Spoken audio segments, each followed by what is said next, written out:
Simpleng luto pang bahay ito guys, ang ating ginawa ngayon para sa ating pangulam. Luto naman tayo naman ulit sa ating pangulam para sa ating panghapunan.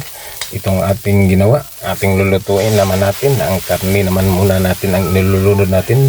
Sinusunod natin sa lamas na piniprito natin kung ginigisan natin na mga lamas. At ito na ang ating karne. At ating isusunod guys ang ating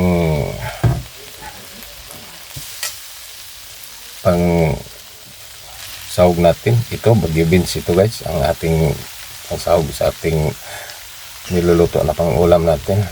Karne itong na baboy guys, at ating sinahugan lang ito ng bagyo beans para sa ating pang ulam ngayon. Simpleng lutong bahay lang ang gawa natin guys, hindi na tayo gumawa pa ng kahit ano pa. At lagyan muna natin konting tubig, sabaw. Medyo malara ang ating tuyo lang ating ginawa, kaya lagyan natin ng kaunting tubig pang sabaw niya. Ito siya guys ang ating niluluto.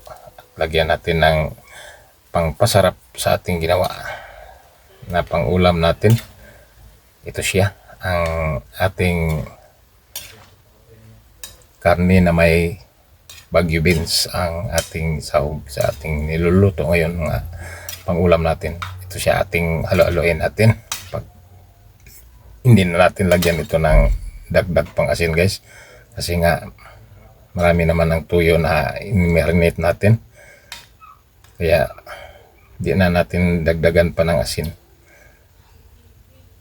Ito siya ang ating simpleng lutong bahay. Ito na siya guys ang ating niluluto. Lutong-luto na ang ating karne na may bagyo beans.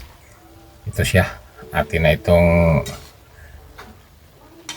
kaya natin siya ulit guys. Ito ang pangulam natin ngayon na ating niluluto, karne na may bagyo beans.